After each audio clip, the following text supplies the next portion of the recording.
it happened to me, and I really didn't expect it at all. Quite careful. Obviously, 35 years old. I've managed up until this point not to be spiked. Happened in a London bar after work, and I was out with a group of people, and we'd all got drinks. We'd put them down on the table, and when people were sort of moving the drinks between the bar and the table, a friend of mine, a colleague, said, "I think I've just seen someone try to put something in our drinks." And by that point, I'd already taken a sip, but we thought, right, well, it was only one sip. Maybe it wasn't in my drink. I'm sure it'll be fine. Put all the drinks back on the bar, asked the bar staff to tip them out, and replaced all the drinks. But sadly, it was too late. And even though I'd only had a sip, it became clear about 20 minutes or so later that I started to feel quite strange. I felt very hot, just didn't feel right. Went to the loo and I couldn't focus. I couldn't sit straight. I couldn't stand straight. I couldn't really see. Luckily managed to book an Uber, managed to get in the car and made my way home. But I don't remember that car journey. I suspect I wasn't awake for it. And I don't remember getting into the house. And I woke up at 4 o'clock in the morning on the floor in my bathroom. A horrible experience. I mean, why would someone do that? You were with a group of friends. Yeah, it's a really strange one. I am still trying to figure out what exactly the aim was because we were with a group. I'm not clear that it was deliberately targeted. It could have been a number of drinks that the whatever it was put into, and whether or not they even had an aim. We were a group of colleagues on, having a drink after work. It wasn't a wild night out. Nobody that I can remember tried to separate me from that group. But what I do remember is that the people who did it, they were a group of men. They were stood by the bar, and it was very clear that, they did it so obviously that my friend had seen it. They didn't leave the bar after that point. So, look, it's something that clearly happens. That tweet has prompted a huge number of people to get in touch and say that they've had it happen to them, or more worryingly, lots of people have had it happen to their sons and daughters and their husbands too. Dame Louise, how worried do you think politicians should be about this? Because, it's something now that's being directed towards Westminster for a solution. I think they should be very worried indeed. And that article is really very frightening because it shows the extent of the problem, the extent of spiking. But even more than that, it shows problems about testing drinks, how inadequate that is, how there isn't a proper system for listening to victims, for prosecutions, for having proper offences. And it means that politicians should be looking at this very carefully indeed, recognising the extent of the problem, looking at prevention, but also be looking at how to deal with offences, listening to people who've been affected, prosecuting where they can do, and having proper penalties for this. It's clearly a very widespread phenomenon. Angela, as I understand it, spiking is not a specific offence at the moment. Well, that's as I understand it. Whether or not you can be prosecuted under the existing legislation because, it is an assault of some form, I do not know. If that is the problem, then clearly the law needs to be changed and spiking needs to be put into the law as a specific issue which you can prosecute against. But having said that, clearly there's a lot of other steps that need to be taken as well. The first is that the testing point, which Louise has already commented on, comes through loud and clear within the article and indeed in the magazine, that what is at least in part happening is people are saying at the police station or at the hospital or wherever they've gone, my drink has been spiked, and the assumption is that they've just drunk too much.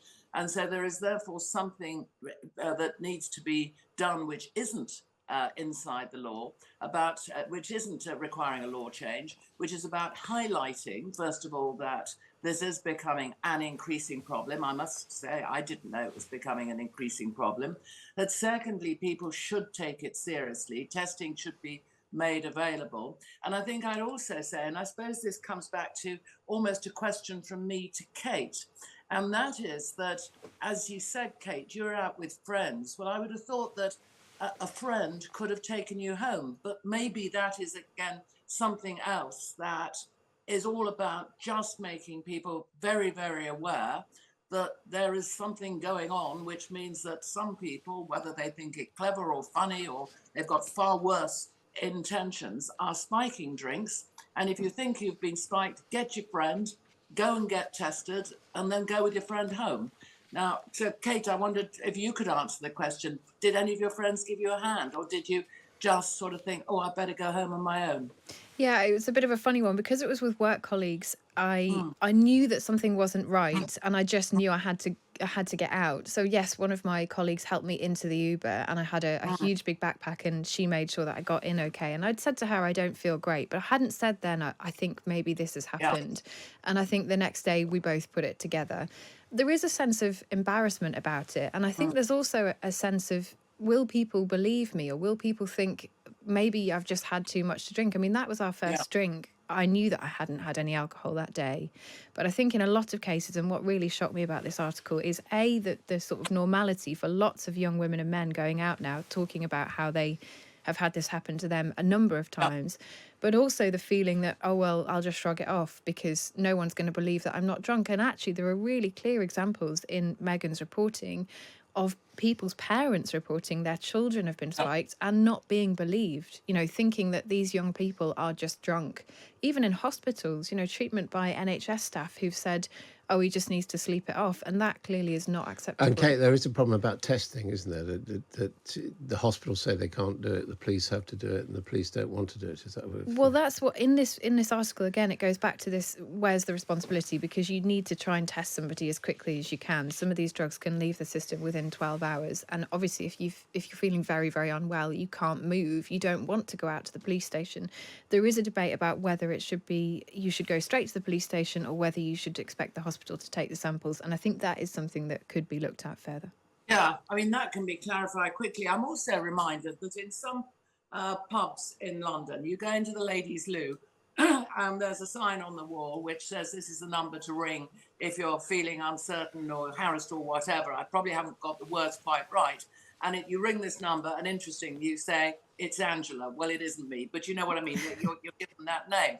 And it strikes me that there could well be something very quickly done in that sort of area, in which, if you're, first of all, there's a notice in the ladies' loo. After all, that's often where we first go anyway, that there is a number which you can call. I entirely agree that clarification is hugely important about, is it the police station you go to or is it the hospital first?